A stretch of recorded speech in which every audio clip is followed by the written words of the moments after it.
kecapi, mari kita puji Tuhan. Bersoraklah, bernyanyilah, bersuka di hadapan-Nya. Serukanlah nama Tuhan yang memberi kemenangan. Kalau Allah di pihak kita, siapa lawan kita? Dengan gambus dan kecapi, mari kita puji Tuhan. Bersoraklah, bernyanyilah, bersuka di hadapan-Nya. Serukanlah nama Tuhan yang memberi kemenangan. Kalau Allah di pihak kita, siapa lawan kita? Terdengar suara Tuhan dari Sion, terdengar suara sorak kegirangan dari umat yang telah dimenangkan, dari umat yang telah dimenangkan. Musik memuji Tuhan.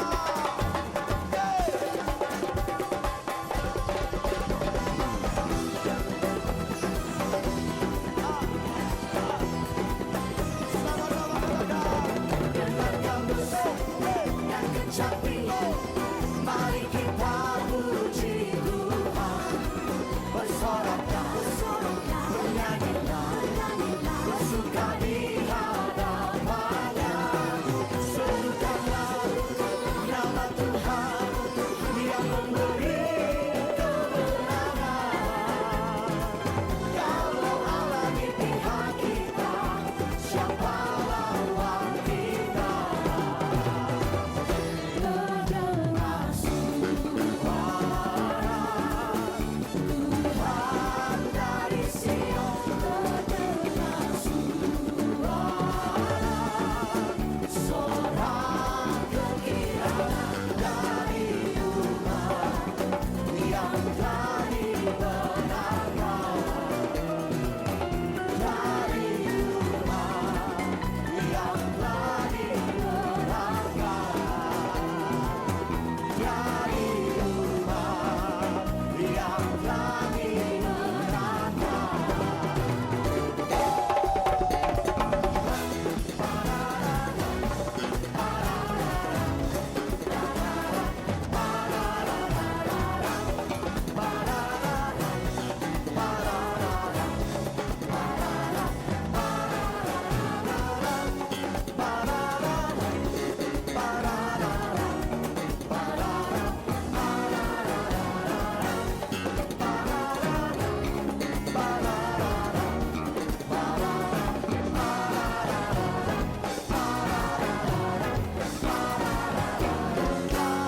Tepuk tangan yang paling meriah bagi Tuhan. Amin. Silakan duduk kembali Bapak Ibu Saudaraku.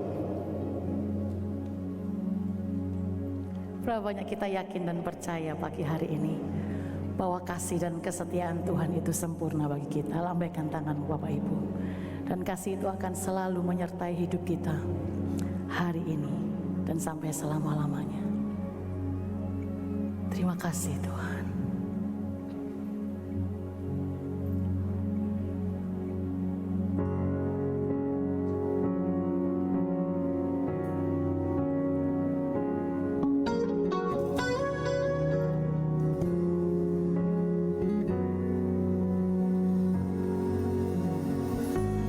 Kau Bapa yang setia, tak pernah sedetik Kau tinggalkan diriku.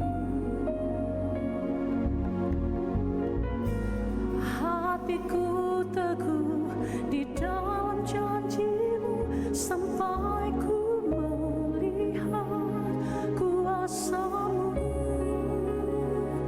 Karya-Mu sempurna, ajaib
Terima kasih untuk kasih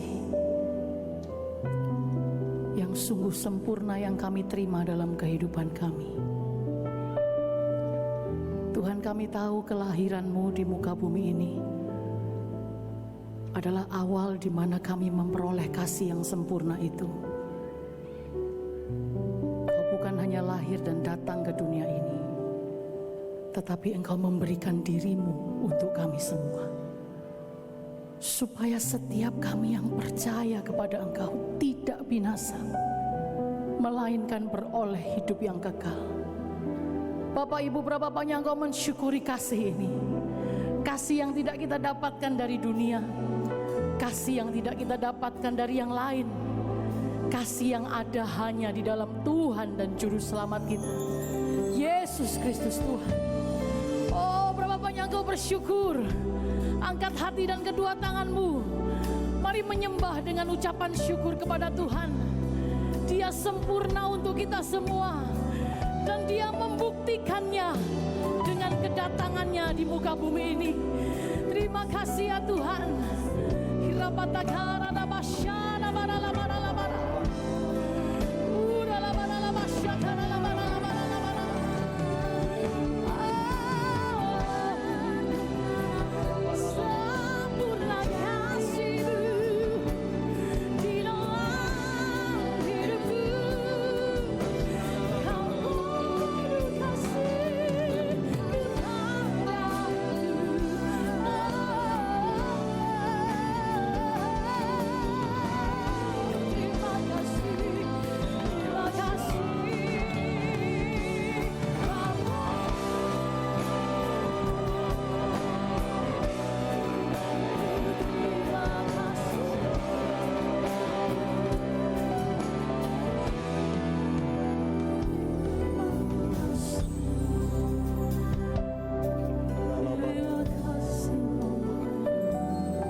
Tetap angkat kedua tanganmu.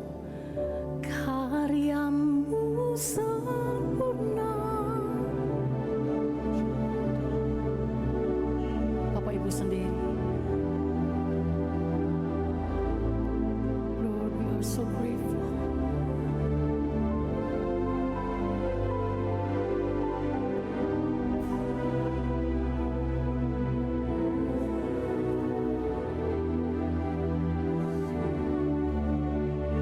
Karya-Mu sempurna Tuhan, karya-Mu sempurna, ajaib dan mulia, penyertaan-Mu, buktikan kasih-Mu kepadaku, aku terdekat, Yesus termulia, kasih-Mu terindah.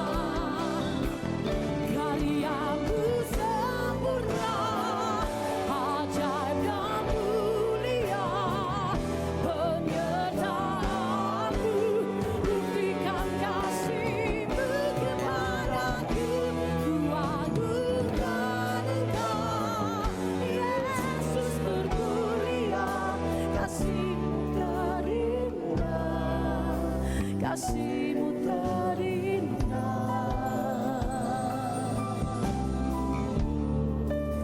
Selamanya.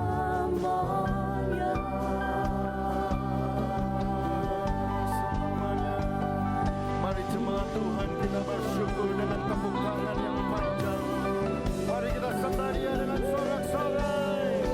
Mari kita sembah Dia dengan seruan haleluya. Kami bersyukur, Yesus.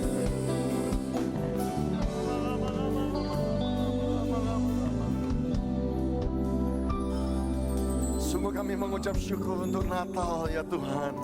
Sungguh kami bersyukur Engkau lahir di muka bumi ini, menyelamatkan kami. Sungguh karya-Mu sempurna, kasih-Mu itu begitu indah. Sungguh tidak sedetik pun Kau meninggalkan kami. Penyertaan-Mu begitu sempurna ya Tuhan. Dan kami rasakan sebab kami tahu Engkau sudah lahir di dalam setiap hati kami. Yesus, Engkau ada dalam setiap hati kami. Dan kami bersyukur dan sebentar kami mau mendengarkan firman Tuhan. Kami janji kami akan seperti Maria dari Betani untuk duduk diam di bawah kaki Yesus, mendengarkan yang terbaik. Di dalam nama Tuhan Yesus kami berdoa. Mari bersama-sama kita katakan amin. Tepuk tangan bagi Tuhan kita. Haleluya. Amin. God is good and all the time. Selamat Hari Natal Bapak Ibu dan Saudara sekalian. Saya bersyukur kepada Tuhan dan berterima kasih banyak kepada khususnya kepada Bapak Gembala yang mengizinkan dan memberikan kesempatan bagi saya untuk menyampaikan firman Tuhan di Hari Natal. Saudaraku di kota Surabaya, biasanya setiap kali Hari Natal kami ada di jemaat kami yang ada di Australia. Tahun ini saya pamit dengan mereka karena diberikan kehormatan oleh Bapak Gembala untuk melayani saudara pada Hari Natal ini. Puji Tuhan, sebelum saya mulai, kalau saya boleh tahu saudaraku, ada berapa banyak di antara saudara yang tadi malam sudah ikut kebaktian Natal bersama Dingin, dan angkat tangan saudara tinggi supaya saya tahu. Oke. Enggak terlalu banyak ternyata ya. Oke, puji Tuhan. Ayo kita membuka Alkitab kita bersama-sama. Amin. Buka bersama di dalam Matius pasal yang pertama, ayat yang ke-21 sampai ayat yang ke-23. Saya akan sharing yang sedikit berbeda dengan yang tadi malam, supaya saudara yang sudah datang tadi malam, saudara masih mendapatkan berkat. Ya, puji Tuhan. Matius pasal yang pertama, kita akan membaca ayat yang ke-21 sampai ayat yang ke-23. Ia akan melahirkan anak laki-laki dan engkau akan menamakan dia Yesus. Semua berseru dengan suara yang kuat, Yesus. Karena dialah yang akan menyelamatkan umatnya dari dosa mereka. Hal itu terjadi supaya genaplah yang difirmankan Tuhan oleh Nabi. Sesungguhnya anak darah itu akan mengandung dan melahirkan seorang anak laki-laki, dan mereka akan menamakan dia Immanuel. Semua berkata Immanuel, yang berarti Allah menyertai kita. Taruh tangan saudara di dada saudara sambil berkata, saya percaya Allah menyertai saya. Katakan amin. Bapak Ibu dan saudara sekalian, Merry Christmas itu adalah satu perayaan Natal di dalam bahasa Indonesia. Di dalam bahasa Inggris diambil dari kata Christ. Christ itu ada Kristus.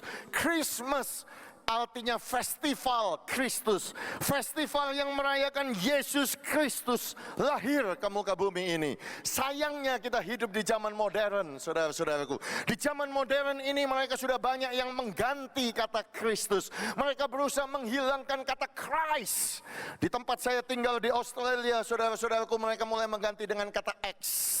Saudara-saudaraku, mereka mulai ganti dengan seasons greeting, mereka ganti dengan happy holiday begitu. Mereka mau memberikan kesan bahwa liburan ini bukan lagi tentang Kristus, tetapi tentang holiday, tentang liburan, tentang pesta pora dan lain sebagainya. Bahkan yang mengejutkan saya, saudaraku, tahun yang kemarin, saudaraku, 25 hari kami dengan keluarga travel dari East Coast to West Coast, saudaraku, di Amerika. Seingat saya waktu saya muda, waktu suasana Natal di Amerika, setiap kali kita berkata Merry Christmas, Selamat Natal, Merry Christmas, Merry Christmas, semuanya mengayunkan tangan, jabat tangan, Merry Christmas, Merry Christmas, Merry Christmas. Tetapi kemarin di Amerika, saudaraku, shock saya, saudaraku, di tempat pompa bensin, di hotel, Disneyland, saya selalu menyapa mereka, Merry Christmas, Merry Christmas. Mereka menjabat tangan saya, Happy Holiday, sir. Happy holiday. Saudaraku, mereka sudah mau menghilangkan Kristus dari sana, dari perayaan itu, bahkan diganti dengan orang lain, saudara-saudaraku. Ini yang paling gawat, diganti dengan seorang yang gemuk, saudara-saudaraku, yang wajahnya ada di foto ini, saudaraku, namanya Santa Claus, saudaraku. Jadi setiap kali merayakan Natal, mereka merayakan Santa Claus. Bahkan mereka menyanyi, ada pujian untuk Santa Claus. Salah satunya seperti ini, suara saya nggak enak, saudara-saudaraku, tapi mereka menyanyi demikian. You better watch out, you better not cry, better not pout, I'm telling you why. Santa Claus is coming to town. Kok malah Santa Claus yang dipuji datang? Selanjutnya baitnya saudaraku dikatakan, dialah yang menjaga engkau, melihat engkau ketika engkau tidur. Dia tahu bahkan ketika engkau bangun. Saya mau sampaikan kepada jemaat Bethany, Santa Claus ini cuma legenda saudara-saudaraku. Dia nggak punya kuasa menjaga saudara waktu tidur, menjaga saudara pada waktu bangun. Yang sanggup itu adalah Tuhan yang kita sembah, namanya Yesus Kristus Tuhan. Itulah yang kita rayakan pada hari ini. Selamat Natal, selamat merayakan Yesus Kristus Tuhan. Yesus harus menjadi pusat daripada perayaan ini, bukan manusia, bukan. Bahkan bukan pendetanya, bukan siapapun, harus Yesus Kristus. Sayang sekali saudara-saudaraku, mereka lebih mengikuti tradisi. Tahukah saudaraku bahwa Santa Claus itu tradisi yang asalnya dari Belanda? Pohon Natal itu tradisi datangnya dari Jerman. Saudaraku, nativity crest atau dekorasi tentang kandang, ada domba, ada orang majus, itu tradisi dari Italia. Dan kemudian yang paling gawat tradisi Amerika. Saudaraku, Christmas stocking, chimney stocking, jadi kaos kaki yang digantung, fotonya seperti ini, saudaraku, dicerobong api, karena mereka percaya, saudaraku, Santa Claus bisa masuk, saudara-saudara, kasih koin emas. Jadi saudara-saudaraku, aneh, zaman sekarang mereka merayakan Natal beda-beda. Makan dengan keluarga, pesta pora, fellowship, barbecue kalau orang Australia. Yang paling gawat di Australia hari ini, saudara-saudaraku, nanti malam, saudaraku, mereka rebutan semua camping. Jadi mulai jam ini sudah ada yang camping di depan toko-toko. Karena dapat tradisi dari Inggris, saudaraku, besok itu Boxing Day. Apa itu? Toko sale semuanya, jualan, saudaraku. 70% sale, 80% sale, dan jumlahnya gak banyak. Mereka antri, saudaraku, di malam Natal. Mereka bercamping di depan pintu toko, saudara-saudaraku. Mereka sudah lupa, saudaraku, mereka pikir Natal itu main game. Natal itu, saudaraku, jalan-jalan, liburan. Tetapi bagi saudara dan bagi saya, Natal adalah perayaan yang penting, saudaraku. Karena pada saat itulah Yesus lahir. Dan kelahiran daripada Yesus itu membuat split history, sejarah berubah. Karena perjanjian lama menjadi kenyataan di dalam perjanjian baru. Bahkan saudaraku, kalender kita itu sebelum Yesus lahir, kalender kita itu BC, saudaraku. Contohnya 300 tahun diterjemahkan Indonesia sebelum Masehi, bahasa Inggrisnya itu BC. Misalnya 300 BC, 300 before Christ, 300 tahun sebelum kelahiran Yesus. Bagaimana dengan kita saat ini, 2016 AD? Apa itu? Anno Domini, tahunnya Tuhan. Kita itu, saudaraku, 2016, saudaraku, setelah Yesus lahir, kira-kira gitu. Acuannya adalah kelahiran daripada Yesus. Jadi sederhana yang saya mau sampaikan pada pagi hari ini, berita Natal yang pertama yang saya mau tanamkan di dalam setiap hati saudara adalah God surely fulfill His promises. Tuhan pasti menggenapi janjinya. Taruh tangan saudara di dada saudara sambil berkata, Tuhan pasti menggenapi janjinya. Sekali lagi lebih kuat, Tuhan pasti menggenapi janjinya. Katakan amin. Kenapa saya berkata demikian? Sejak Nabi yang terakhir, Malachi, saudaraku, Malaki, saudaraku, selama 400 tahun penutupan perjanjian lama, tidak ada suara Tuhan datang kepada manusia. Tidak ada Nabi yang datang kepada manusia. Seakan-akan surga itu tertutup, saudaraku, langit itu tertutup. Manusia menanti-nantikan, katanya Tuhan janji. Katanya Tuhan mau datang menolong saya. Katanya Tuhan mau datang untuk menyelamatkan saya. Bukankah Musa sudah menubuatkannya di dalam Ulangan pasal 18, 1400 tahun sebelum Yesus lahir, bahwa akan ada Nabi Mesias yang menyelamatkan kami. Tapi kok nggak datang-datang, kok nggak pertolongan itu nggak tiba-tiba. Mereka berkata, bukankah Mazmur 132 Daud sudah menubuatkan 1000 tahun sebelum Yesus lahir bahwa akan ada keturunan Mesias, itu adalah anak daripada Daud yang akan bertahta di kerajaan Israel. Bukankah Nabi Mika sudah menubuatkan bahwa Bethlehem yang di tanah Yehuda, engkau bukanlah yang terkecil, daripadamu akan bangkit seorang pemimpin. Bukankah itu 700 tahun sebelum Yesus dilahirkan? Bukankah Yesaya sudah menubuatkan 600 tahun sebelum Yesus dilahirkan. Tuhan akan kasih tanda bahwa seorang anak darah akan mengandung seorang laki-laki, dan engkau akan menamakan dia Immanuel, yang artinya Tuhan beserta dengan kita. Tetapi mereka menanti dan menanti dan menanti. Tiba pada saat Natal itu, saya mau katakan kepada saudara, Tuhan yang kita sembah, dia bukan Tuhan yang berbohong. Sekali dia berfirman, cepat atau lambat pasti akan digenapi. Dan Natal itu adalah penggenapan dari janji Kristus. Mesias lahir di muka bumi ini sebagai penggenapan janji. Itu sebabnya saya katakan kepada saudara, mungkin ada yang sedang menanti-nanti. Tahun 2016 saudara menantikan pertolongan, menantikan mujizat, menanti-nantikan langit dibuka, menantikan saudaraku hujan pertolongan, hujan tanda ajaib, dan itu belum terjadi. Biarlah pada perayaan Natal ini saudara dan saya percaya janji itu sudah lahir dalam bentuk Kristus Yesus Tuhan. Engkau pasti ditolong, engkau pasti diselamatkan, engkau pasti diberkati, engkau pasti disembuhkan, engkau pasti sukses. Yang percaya katakan amin. Yang percaya ayo tepuk tangan bagi dia. Haleluya. Langit dan bumi boleh berlalu, kata Matius, Markus dan Lukas, tetapi perkataanku tidak akan berlalu untuk selama-lamanya. Itu sebabnya Yesaya berkata, firman yang keluar dari mulut Tuhan tidak akan kembali dengan sia-sia. Ia akan melaksanakan apa yang ku kehendaki, akan berhasil dalam apa yang kusuruhkan kepadanya. Firman itu saudaraku, apa itu? Firman itu Yesus itu sendiri. Yohanes berkata pada mulanya adalah firman, dan firman itu bersama-sama dengan Allah, dan firman itu menjadi manusia, tinggal di tengah-tengah kita, lahir di muka bumi ini saudara-saudaraku. Dan firman itu lahir di dalam hati saudara. Dan kalau kita punya janji itu dalam hati kita saudaraku, oh haleluya, apapun keadaan saudara, janji itu saudara-saudaraku yang sudah dikandung di dalam diri saudara ini cepat lambat pasti akan digenapi. Janji pertolongan pasti akan terjadi, janji doa saudara dijawab pasti akan terjadi. Itu sebabnya masuki tahun 2017, jangan khawatir, jangan bimbang, jangan takut. Tuhan itu bukan Tuhan pembohong, dia setia, dia pasti akan menepati janjinya yang sudah disampaikan kepada saudara dan saya. Yang percaya katakan amin. Berita Natal yang kedua saudaraku adalah God surely gives victory, bahwa Tuhan pasti memberikan kemenangan. Semua berkata kemenangan. Kasih salam kepada sebelah saudara, katakan Tuhan pasti beri kemenangan.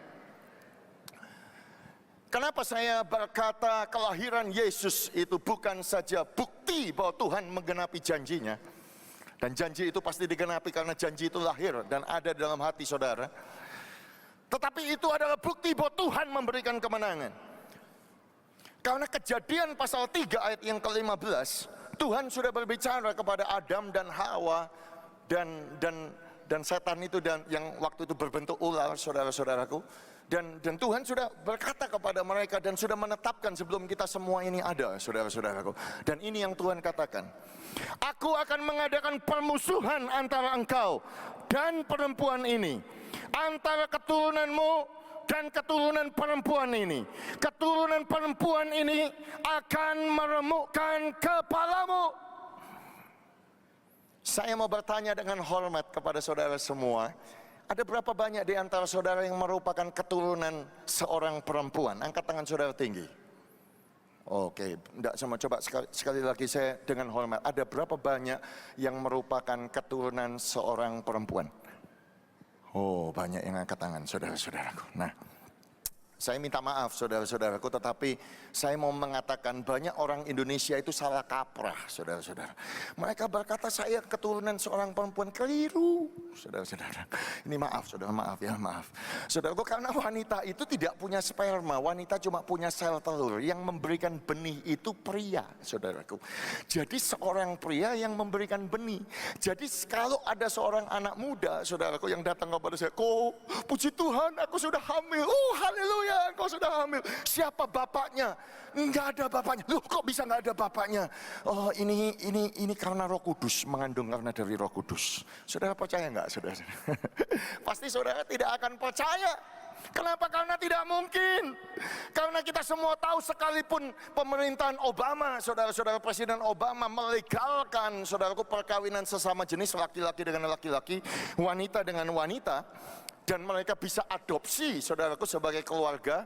Mereka bisa punya anak. Kalau saudara ke Australia, saudara akan ketemu, saudara jalan ke tempat-tempat umum, saudara akan ketemu wanita dengan wanita bergandengan tangan dan kemudian membawa anak. Ini mereka kenalkan, ini anak kami. Apakah mereka melahirkannya? Enggak, saudara, enggak bisa. Kenapa, saudaraku? Karena tidak ada yang memberikan benih. Jadi mereka harus pergi ke bank sperma untuk membeli sperma itu, dicek, saudaraku, wah ini sperma keturunan dari pria mana dan lain sebagainya, baru diambil dan dimasukkan, saudara-saudara. Ya, makanya saudara sama saya ini kalau lahir, kita nggak dapat marga daripada ibu kita, tetapi kita mendapatkan marga dari ayah kita. Kenapa? Karena kita keturunan seorang laki-laki, saudara-saudara. Jadi siapakah keturunan perempuan, saudaraku? Cuma satu. Gak ada yang lain, saudaraku, di seluruh muka bumi ini. Sepanjang sejarah ini, kalau saudara membaca terjemahan bahasa Inggris lebih jelas, and I will put enmity between you and this woman, and between your seed and her seed. Benih wanita, benih itu seednya huruf besar, saudara-saudara. He shall bruise your head. Jadi saudara-saudaraku, satu-satunya yang lahir, saudaraku, bukan karena benih manusia, bukan karena sperma seorang laki-laki, tetapi dari benih ilahi, itu adalah Yesus Kristus Tuhan.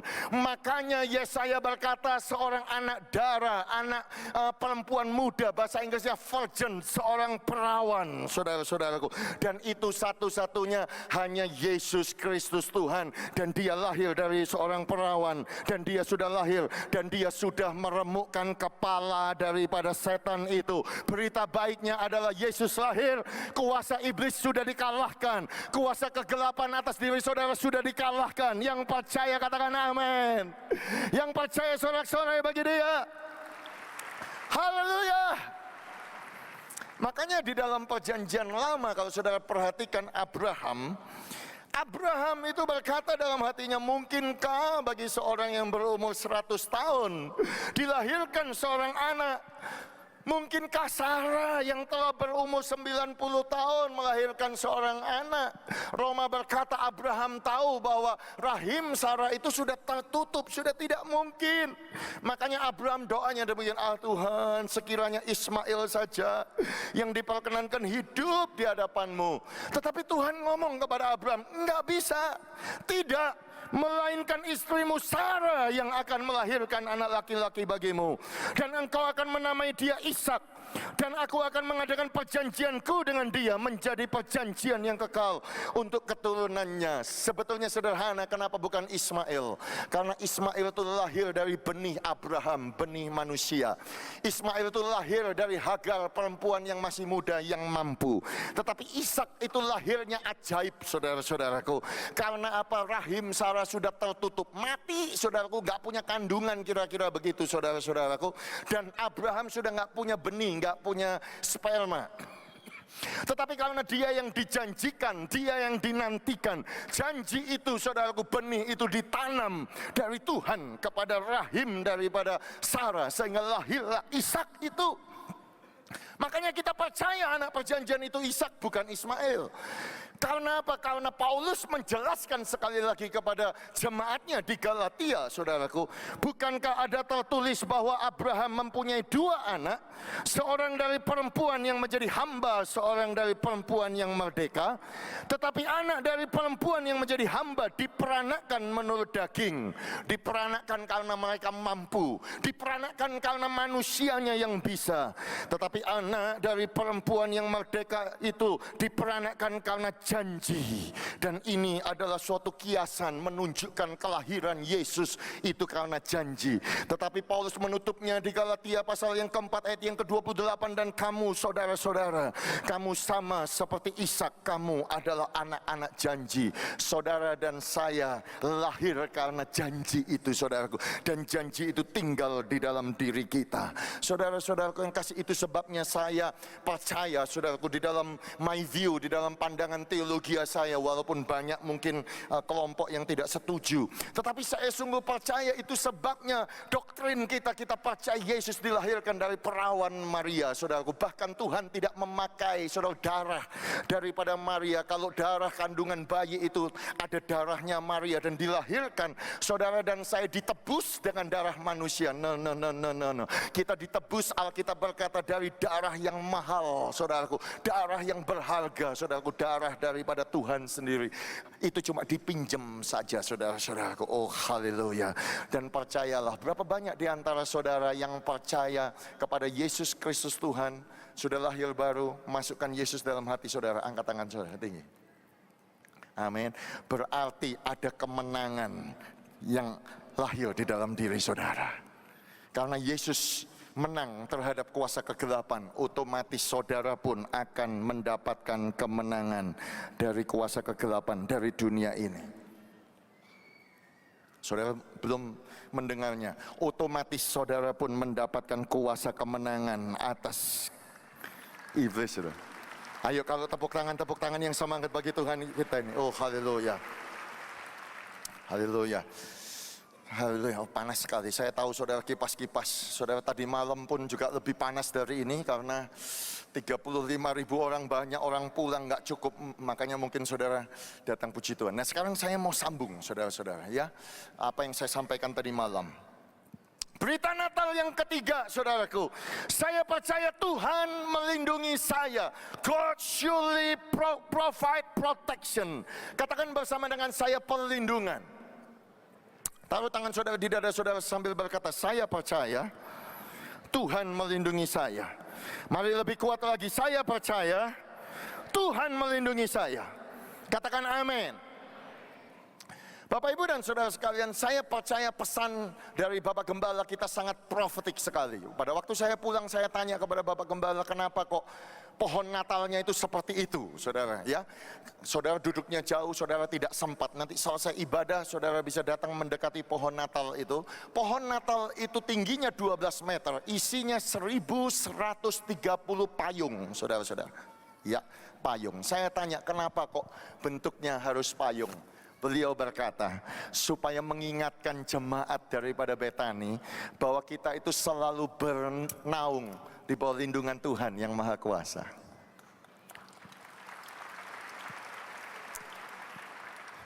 Buka roh saudara lebar-lebar, saudaraku. Alkitab berkata, saudara dan saya yang duduk di dalam lindungan Tuhan yang Maha Tinggi, kita yang bermalam di dalam naungan Tuhan yang Maha Kuasa, kita yang berkata, tempat perlindunganku dan kubu pertahananku, Allahku yang kupercayai, kita yang bernaung di dalam kepak sayap daripada Tuhan, kita yang berlindung di bawah sayap daripada Tuhan. Percayalah, Tuhan akan melepaskan engkau dari jerat penangkap burung.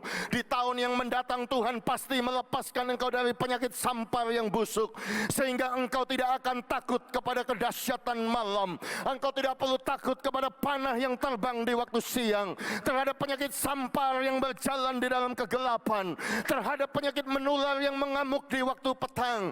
Bahkan 1.000 rebah di sebelah kirimu, 10.000 rebah di sebelah kananmu, 1.000 bangkrut di sebelah kirimu, 10.000 terkena krisis ekonomi di sebelah kananmu, 1.000 sakit di sebelah kirimu, 10.000 mendapatkan bencana di sebelah kananmu. Tetapi itu tidak akan menimpa saudara dan saya yang berlindung di bawah naungan Tuhan yang Maha Tinggi. Sebab Tuhan adalah naungan kita, Tuhanlah yang memelihara kita. Yang percaya katakan amin. Oh, haleluya. Maka saya percaya Mazmur 91 ayat yang ke-10, malapetaka tidak akan menimpa engkau, tulah tidak akan menimpa kepada kemahmu, malaikat-malaikatnya akan berjaga-jaga di sekeliling engkau, sebab Tuhan adalah tempat perlindunganmu, yang maha tinggi telah kau buat perteduhanmu. Katakan amin. Ayo sekarang kita sekali lagi tepuk tangan yang panjang buat Tuhan Yesus. Oh haleluya. Kenapa berita Natal adalah berita perlindungan? Lukas pasal yang kedua, kelahiran Yesus. Pada waktu itu Kaisar Agustus mengeluarkan suatu perintah, menyuruh mendaftarkan semua orang di seluruh dunia. Saudara, kita belajar sejarah. Ada satu Kaisar yang paling terkenal namanya Augustus. Saudaraku, patungnya dibuat seperti ini. Kenapa namanya Augustus? Exalted one, orang yang dihormati, orang yang ditinggikan. Karena dia lebih hebat daripada kakek pamannya Julius Caesar. Karena ketika dia memerintah atas Romawi, kota Romawi itu dibuat dari tanah liat. 58 tahun dia memerintah. Kota itu menjadi kota dari marmer, saudara, Marble City. Sehingga bagaimana dia membangunnya? Dia membangunnya, dia butuh banyak uang. Dari mana uangnya? Dari pajak, saudaraku. Dan karena zaman itu orang lahir itu dicatat di berdasarkan akte lahir di kotanya masing-masing. Jadi semua orang harus pulang, termasuk Yusuf dan Maria. Yusuf dan Maria di Nazaret, saudara. Suruh jalan, saudaraku, 160 km ke Bethlehem, saudara. Karena Yusuf adalah keturunan daripada Daud. Tetapi mereka nggak bisa jalan lurus, karena daerah Samaria orang Yahudi tidak bisa. Sehingga mereka menyimpang ke sebelah timur daripada Jordan. Kemudian mereka turun pelan-pelan, saudaraku, ke pegunungan daripada Yerusalem. Naik pegunungan, naik turun pegunungan sampai di Yerusalem. Kemudian mereka turun ke selatan, ke Bethlehem. Kira-kira begitu. 160 km ditempuh paling sedikit 5 hari, naik unta, saudara-saudaraku, kandungannya 9 bulan, saudaraku.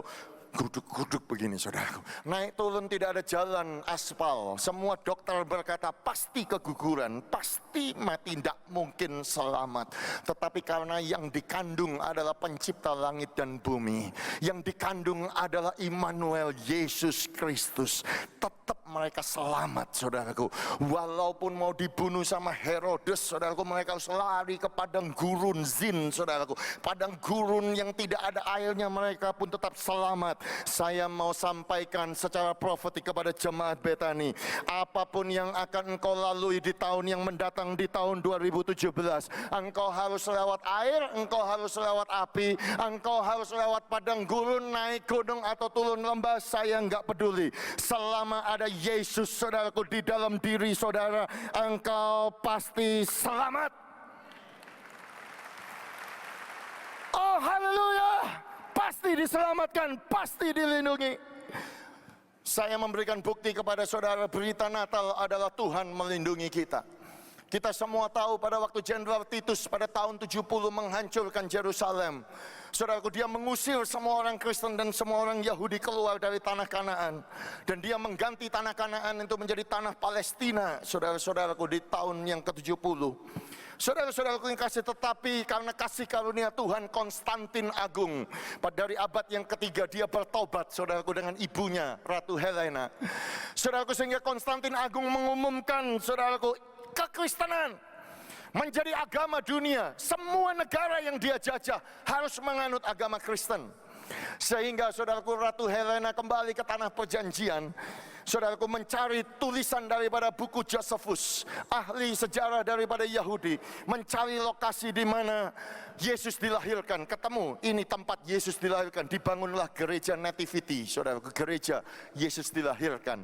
Mereka mencari, saudaraku, tempat di mana Yesus membuat mujizat, misalnya 5 roti 2 ekor ikan. Dibangunlah, saudaraku, gereja Takbah. Dibangunlah, saudaraku, gereja di mana Yesus disalibkan, Golgota dibangun. Banyak gereja terjadi di mana-mana di tanah perjanjian. Dibangun gereja di mana-mana di zaman itu, di zaman Bizantium. Termasuk gereja di mana Yesus dilahirkan, mulai dibangun tahun 327. Ini gedungnya, saudara-saudaraku, hari ini. Kalau saudara belum pernah ke Israel, ini gedungnya. Kalau saudara bertanya, Pak, gereja yang paling tua di dunia, ya ini gereja paling tua di dunia, saudara-saudaraku. Ya, 12.000 meter persegi besarnya. Dalamnya seperti ini, saudara bisa lihat, saudaraku, sangat kuno sekali. Dan pintunya juga aneh, karena pintunya kecil, disebut humility door. Kenapa pendek sekali? Orang tingginya kayak saya ini harus lewat pintu itu. Supaya apa? Supaya kita itu seperti orang majus begitu. Jongkok, saudaraku, masuknya begini. Saudaraku, karena Yesus lahir, saudaraku, seperti orang majus, membawa persembahan yang terbaik. Persembahan emas, itu persembahan untuk raja. Persembahan, saudaraku, kemenyan, persembahan untuk imam, persembahan mur, persembahan untuk penguburan. Artinya apa? Orang majus itu semuanya percaya Yesus itu raja. Mereka percaya dia adalah imam yang menyelamatkan kita, jembatan kepada Tuhan. Dan mereka memberikan mur. Kenapa? Karena mereka seakan-akan percaya bahwa sampai akhir Yesus mati menebus dosa mereka. Mereka percaya sampai akhir mereka akan mengikuti Yesus. Saudara-saudaraku, kesetiaan sampai akhir, persembahan yang terbaik. Oh, haleluya. Nah, jadi banyak gereja di mana-mana. Kenapa saya sebut yang paling tua? Bagaimana Pak dengan gereja yang lain yang dibangun mirip pada tahun itu? Gereja-gereja yang lain itu sayang sekali dihancurkan, saudaraku. Karena kita tahu dari sejarah kerajaan Persia di bawah Khosrow yang kedua menginvasi tanah perjanjian tahun 614 dengan jenderal yang namanya Sarbaraj. Semua gereja dihancurkan di tempat-tempat yang kudus itu. Dan ketika mereka sudah sampai di gereja di mana Yesus dilahirkan, mereka sudah siap membakar dan menghancurkan. Tiba-tiba jenderal itu menoleh, saudaraku, ke dinding. Dia melihat ada orang Majus berpakaian kok mirip dengan pakaian daripada mereka, sujud, menyembah dan memberikan persembahan yang terbaik kepada seorang bayi. Jenderal itu berkata, stop, jangan hancurkan tempat ini. Coba lihat itu. Kok bisa ya leluhur kita itu, leluhur kita aja datang jauh-jauh sampai di tempat ini menyembah bayi yang ada. Ini pasti ada sesuatu yang hebat di bayi ini. Makanya gereja itu utuh, saudaraku, sampai hari ini. Saya mau katakan kepada saudara, mereka saja mengenal Yesus itu sebagai raja, Yesus itu sebagai imam besar. Memang dia ajaib, saudara-saudaraku. Yang setuju dengan saya katakan amin. Dan kalau ada Yesus, ada perlindungan dari Tuhan, ada perlindungan dari Tuhan, ada penjagaan dari Tuhan. Untuk ini, saudara-saudaraku, saya punya kesaksian pribadi. Saya sudah saksikan tadi malam, saudara-saudaraku, dan saya mau saksikan bagi saudara yang sudah mendengar, saudaraku, biarlah ini menjadi berkat saudara, menjadi rema bagi saudara. Bukan hanya logos firman yang disampaikan, tapi menjadi rema bagi saudara. Saya mengalami pengalaman Titanic, saudaraku, kapal tenggelam. Kalau saya baca Alkitab, Paulus mengalami 3 kali. Saya bersyukur Tuhan, saya baru 1 kali, itu sudah trauma sekali. Saudaraku, saya menjadi hamba Tuhan sepenuh waktu pada tahun 2002, saudara-saudaraku. Dan saya tidak tahu bagaimana memenangkan orang bule, jadi saya memenangkan waktu itu banyak orang Afrika. Jadi saya baptis ada banyak orang Zambia, Zimbabwe, Mauritius, saudara-saudaraku, South Africa. Dan satu ketika kami memenangkan seorang bule Australia, saudaraku, ya, namanya John Allman. Kami baptiskan menjadi aktif di tempat kami, saudaraku, dan dia punya kapal, saudaraku. Kapalnya kapal cukup besar, 10 meter lebih panjangnya, beratnya 22 ton. Wah, senang sekali kalau punya teman punya kapal. Jadi saya dengan keluarga sering, saudaraku, naik kapal itu, saudaraku, liburan, weekend, saudaraku, satu tempat ke tempat lain, barbecue, sama-sama makan di kapal, lihat pemandangan.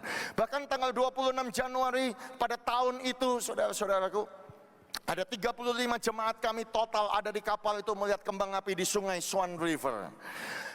Dan kemudian tanggal 27 Februari, saudara-saudaraku, hari Jumat pada tahun 2004, jadi hampir 13 tahun yang lalu, kami sepakat untuk pergi ke Pulau Rottnest, karena kami belum pernah ke sana. Pulaunya seperti ini, saudaraku, ini pulau wisata di Western Australia Barat. Kenapa termasuk pulau wisata? Karena saudara bisa naik sepeda, bisa naik bus, bisa keliling, ada hotel bagus, bisa snorkeling. Dan disitulah tempat, saudaraku, yang paling banyak, mungkin satu-satunya saudara bisa menemukan tikus raksasa terbesar di dunia, namanya quokka, saudaraku. Tikusnya seperti ini. Nah, saudara-saudaraku yang kasih, jarak pulau ini 20 km lepas pantai benua daripada Australia, 20 kilo. Berangkatlah kami, saudaraku, John Dia ngajak 2 temannya orang bule, saudaraku. Saya membawa 3 pemain musik kami berangkat, saudaraku, ke pulau itu. Pada waktu kami berangkat, sukacita sekali, lumba-lumba ada ikut di sebelah kiri kami, di sebelah kanan kami tiba di pulau itu dengan selamat. Kami sukacita, kami mancing dapat ikan besar-besar. Senangnya bukan main. Tapi waktu kami mau pulang, kapten ferry kapal yang besar-besar itu sudah mengingatkan kepada kita, sebaiknya kamu jangan pulang ya, nginep aja di pulau ini, karena lihat berita ya, akan ada badai namanya Fremantle Doctors, badai musim panas yang tiba-tiba menjadi dingin dengan kecepatan yang tinggi. Kapalmu ini nggak memenuhi syarat untuk pulang. Saya sempat bingung, saudara-saudara. Saya tanya sama John gimana? Don't worry pastor, jangan khawatir. Saya sudah beli 2 mesin baru untuk pompa air, jadi pasti bisa. Karena saya pikir perginya nggak apa-apa, saudara-saudara. Dan waktu pulang kami rencana mau nonton film Passion of the Christ. Ya sudah, pulanglah kami. Dan pada waktu kami pulang, saudaraku, kami terjebak di tengah-tengah badai itu. Saya teringat di sebelah kiri kami ombak 3 meter, bio, sebelah kanan 3,5, bio, sebelah kiri terus bertubi-tubi.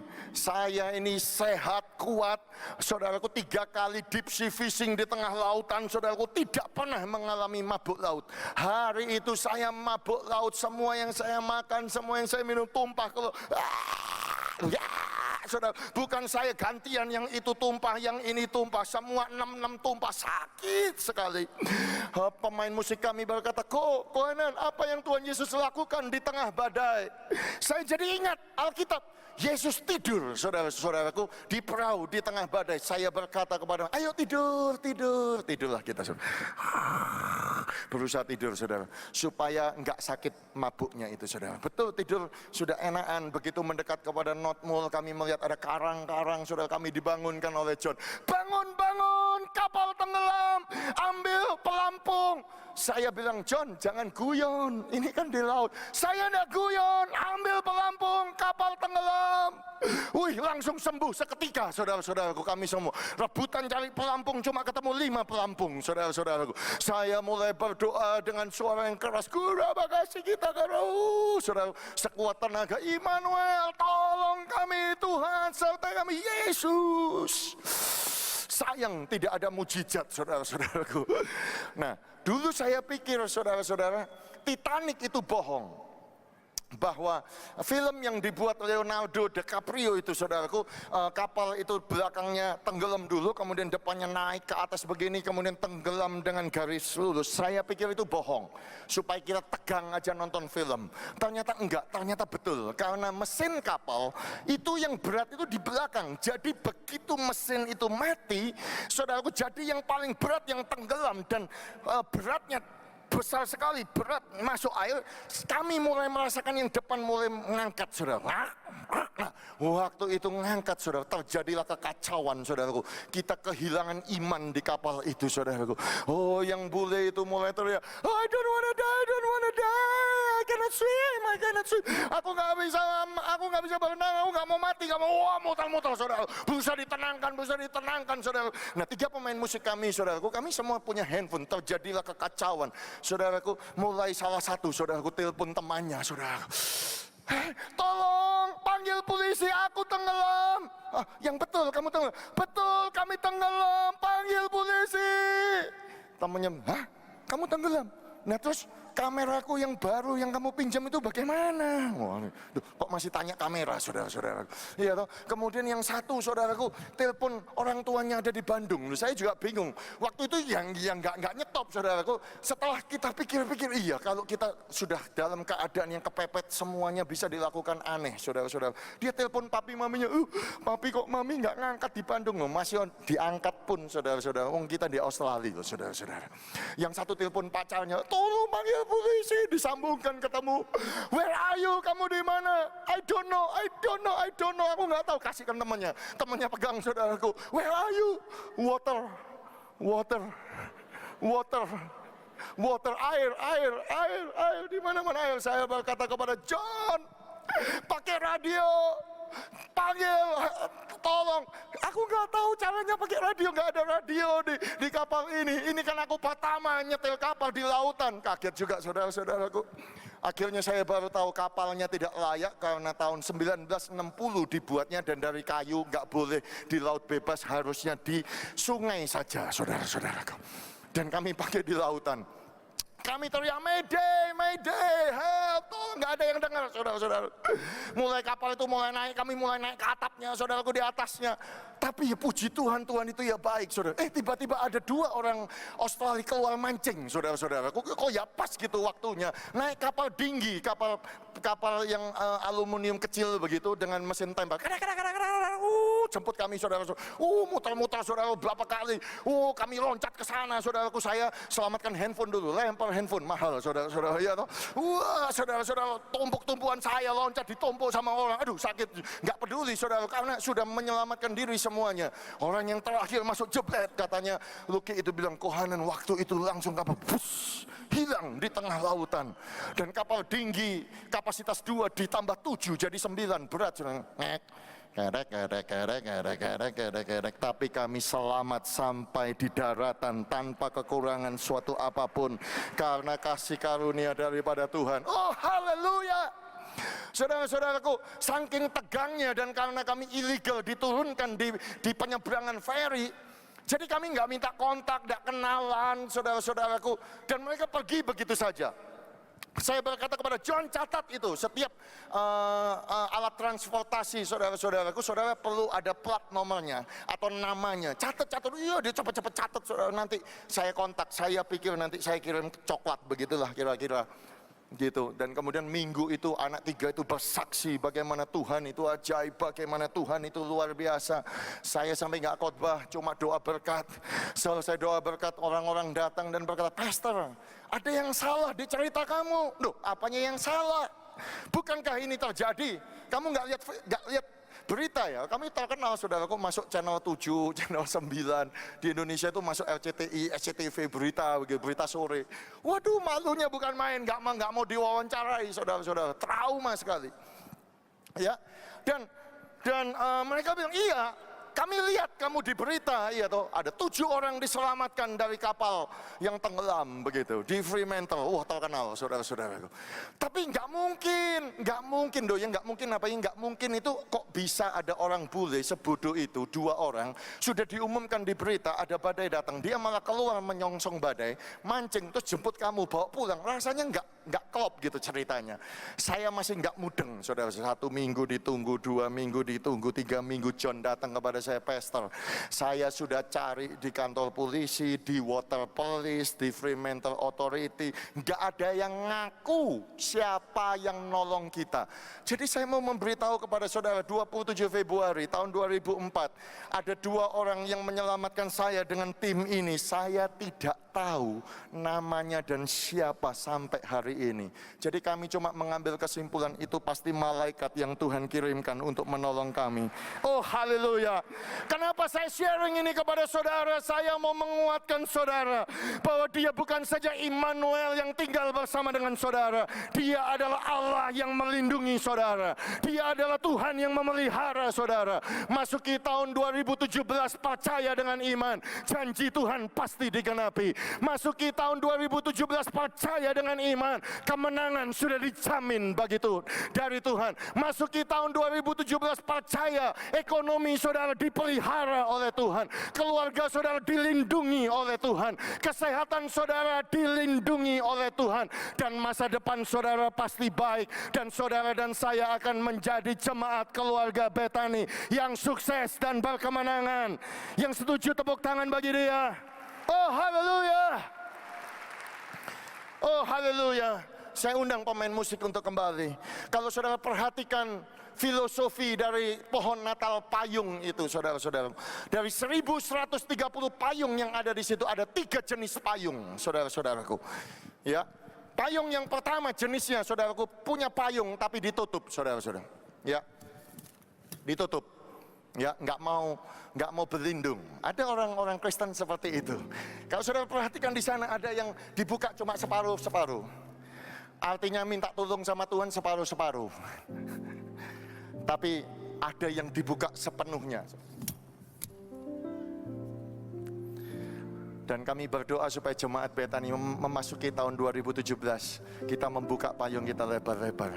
Kita mengandalkan Tuhan. Tanpa Yesus semuanya sia-sia. Yang setuju dengan saya katakan amin. Haleluya, haleluya.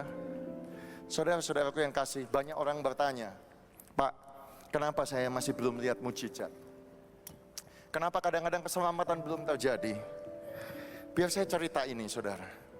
Saya punya anak yang kedua laki-laki namanya Jason. Pada tanggal 8 November tahun 2008 dia menjadi pahlawan. Saya juga kaget, saudara. Pada waktu dia berenang dengan temannya namanya Jacob. Di kolam yang sebetulnya nggak dalam, saudara-saudaraku. Tapi temannya ini tenggelam, padahal nggak dalam. Jadi anak saya, saudaraku, loncat, saudara-saudaraku. Walaupun nggak bisa berenang, nolong dia. Pada waktu sudah ditolong, keluarganya itu berterima kasih, semua berterima kasih. Hero, pahlawan. Orang tuanya datang ke rumah kami, kasihkan mainan, saudaraku, dan menghargai anak saya. Waktu saya diceritai kejadian itu, saudara-saudaraku, saya kadang-kadang bingung loh. Kan kolamnya nggak dalam, tapi orang bisa tenggelam, saudaraku, walaupun kolamnya nggak dalam. Panik, takut. Kemudian saya jadi teringat di Australia ada pantai, saudaraku, namanya Bondi. Ada orang yang pekerjaannya lifeguard. Untuk menjadi lifeguard apa itu, saudaraku? Dia harus bisa berenang, saudara. Dia harus punya silver medallion. Dia harus berenang dengan sekian gaya, saudara, sekian ribu meter dalam sekian waktu, sekian menit, saudara. Fisiknya kuat. Walaupun fisiknya kuat, sebelum dia bertugas menyelamatkan orang yang tenggelam di pantai, di lautan, gurunya akan ngomong, aku tahu kamu kuat, aku tahu kamu punya otot, aku tahu engkau bisa berenang. Tapi ingat satu peraturan ini, kalau ada orang tenggelam dan engkau berenang membawa pelampung dekat kepada mereka, ingat satu hal, kalau orang yang butuh pertolongan itu masih percaya dia bisa menyelamatkan dirinya sendiri dan masih mencoba dengan kekuatannya sendiri dengan berenang, engkau tidak akan pernah bisa menyelamatkannya. Jangan langsung engkau taruh di pundakmu dan engkau bawa berenang, karena dia akan terus berusaha berenang dengan kekuatannya sendiri. Dia akan membuat engkau tenggelam. Engkau harus tunggu sampai orang itu menyerah, sampai orang itu tidak panik lagi dan tidak bergerak apa-apa, baru engkau bisa menggendongnya dan engkau bisa menyelamatkannya. Sama seperti saudara dan saya, kalau kita masih percaya kita bisa menyelamatkan diri kita, saudaraku, Tuhan cuma diam saja. Tapi kalau hari ini di perayaan Natal ini kita berkata kita mengambil payung Tuhan, kami nggak mau tutup payung ini, kami nggak mau setengah-setengah seperti ini, tapi kami mau seperti ini. Ketika engkau angkat tangan, maka Tuhan pasti turun tangan untuk menolong saudara. Tahun 2017 engkau akan melihat perkara besar. Ayo tepuk tangan yang panjang bagi dia. Haleluya. Mari kita bangkit berdiri bersama-sama.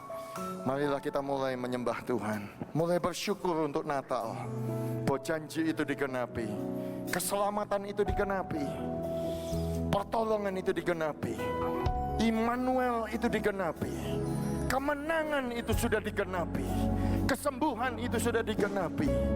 Mari kita berlindung di bawah naungan daripada Tuhan. Jesus, Jesus. Yesus, aku di tangan-Mu. Yesus, aku di hati-Mu. Yesus, Dia Immanuel, Tuhan serta kita. Mari panggil nama yang manis, Yesus. Ku dipegang teguh. Mari buka hati saudara, berseru kepada nama di atas segala nama.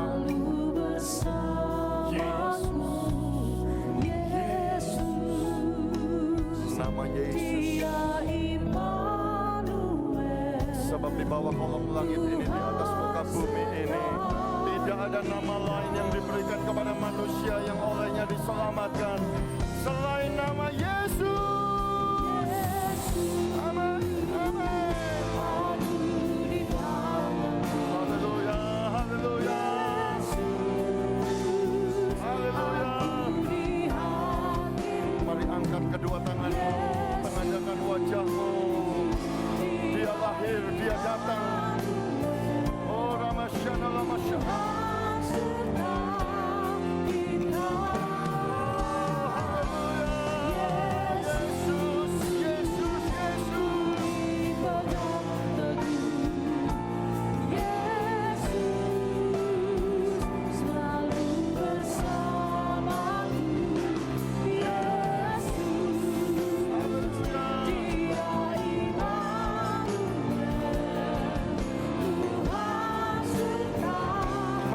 semuanya menyanyi dengan sirap hatimu. Naikkan doa ini dengan sirap kekuatanmu. Yesus.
Bagi Tuhan kita. Haleluya.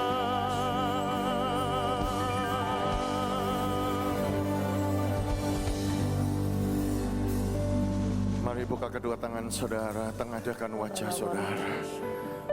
Mari sembah Dia dengan segenap hatimu. Berikanlah yang terbaik, pujian yang terbaik, penyembahan yang terbaik.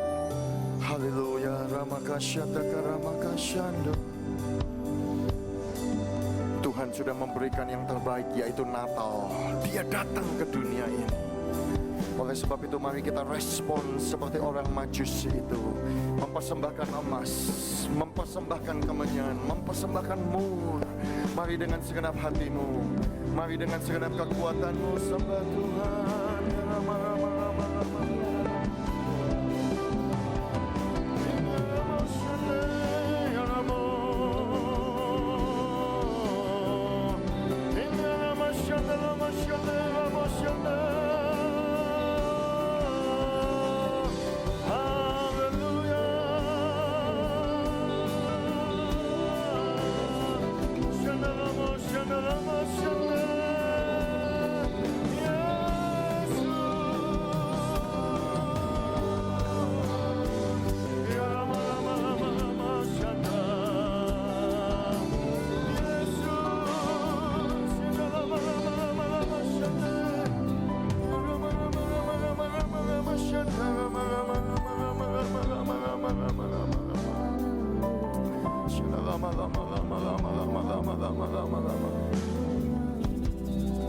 Kami mengucap syukur untuk Natal.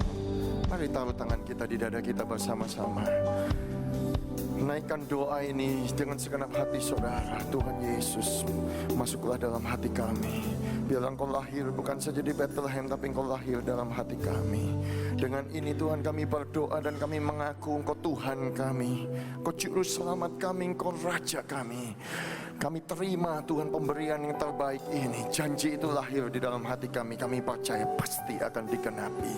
Kami percaya kemenangan itu lahir di dalam hati kami. Kami pasti akan mengalaminya. Dan kami percaya perlindungan itu ada. Sebab Yesus menyertai kami kemanapun kami pergi. Terima kasih Tuhan untuk ibadah Natal yang begitu indah ini Tuhan pada pagi hari ini. Pagi hari ini kami juga bukan saja merayakan kelahiran Juru Selamat kami, tapi kami punya satu kehormatan merayakan ulang tahun daripada Bapak Gembala kami, Pak Aswin Tanusaputra, yang tepat berusia 50 tahun pada hari ini. Kami berdoa Engkau memberkati beliau, Engkau mengurapinya Tuhan, Engkau menguatkannya, Engkau memberkati keluarganya Tuhan, Ibu Gembala, Ibu Monica, anaknya Jessica dan Joshua, dan semuanya pakai untuk semakin hari semakin luar biasa. Berikan hikmat seperti Daniel, Hanaya, Misael dan Asarya, sehingga melalui Bapak Gembala Tuhan ada pesan-pesan, ada profetik, sehingga gereja ini dibangun dan kami dituntun di dalam langkah yang benar, sehingga memasuki tahun-tahun yang akan datang kami menjadi jemaat yang semakin cinta Tuhan dan senantiasa memberikan yang terbaik bagi Tuhan. Berkati Gembala kami, di dalam nama Tuhan Yesus Kristus kami berdoa. Bersama-sama kita katakan amin. Bersama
Jemaat yang dikasihi Tuhan, terimalah anugerah rahmat daripada Bapa, kasihnya dalam Yesus, kekuatan kuasanya dalam Rohnya yang kudus, untuk terus menaungi, membimbing, menyertai dan memberkati kita semua sepanjang hari ini hingga Maranatis datang, bahkan sampai selama-lamanya. Dalam nama Yesus, semua yang percaya sama-sama kita berkata amin. Selamat siang, selamat Natal. Tuhan Yesus sertai dan berkati.